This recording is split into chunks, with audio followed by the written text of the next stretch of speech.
I've been testing out some of the most popular noise cancelling pairs of headphones, and there's no way that I could possibly ignore what Sony has worked on so far. And while I'm well aware that the WH-1000XM4s are actually on their way, I still wanted to see how I felt about their most current pair. And it's one that is almost universally loved, and I can personally vouch for them as well.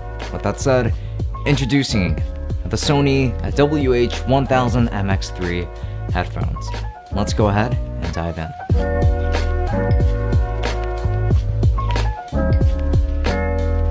For more great content like this, just make sure to subscribe to our channel and then turn on that notification bell so that you don't miss any upload. Also leave a like and a comment down below with your thoughts on this video. There's also going to be a merch store where you can buy some sweet monochrome Tech Summit merch. Links to everything down below. And as per usual, we're gonna start off with an unboxing. So first off, I'll wrap the box and light out the actual container for the headphones, and you will notice a big sign right up top with some instructions. Underneath all that, you're going to find the carrying case for the headphones inside, and then you will find the headphones themselves in a 3.5mm cable, USB-C cable for charging, and an audio splitter. It is a pretty simplistic unboxing, however, that is going to be the least of our worries here. And the exterior design is actually rather interesting. Here you've got a very lightweight pair of headphones with midnight blue-ish color, actually more so leaning towards on the black side, with copper accents around the microphones and the like.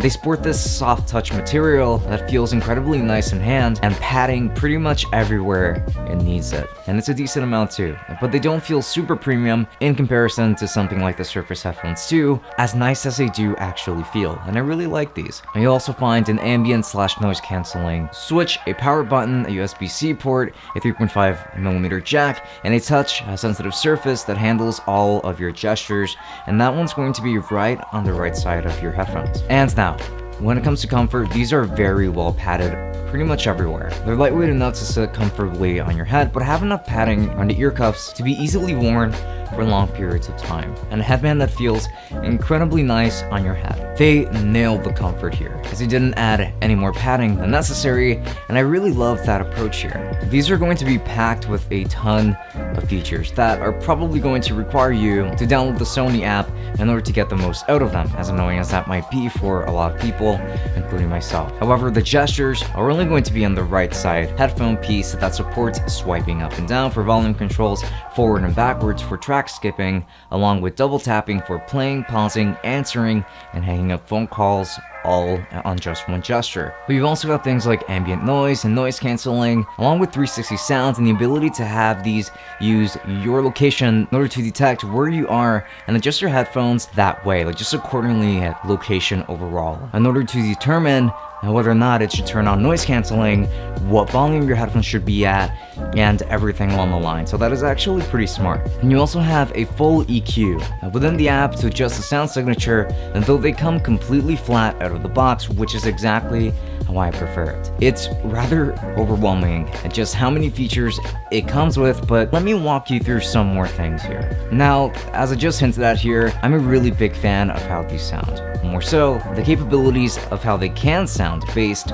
on your own persuasion. Like I said earlier, I personally prefer a flat sound signature, though I do appreciate a bit of bass every now and then. I can make those adjustments through the Sony's EQ, and I've been very happy with the results so far. And the soundstage isn't the widest, and since it is obviously a close back pair of headphones, as the main focus is always going to be on noise cancellation, even though sound quality is superb, but I think that audiophiles will be very pleased with how they sound. If you were looking for a pair that is this convenient and easy to use at around this budget, it's a fantastic value.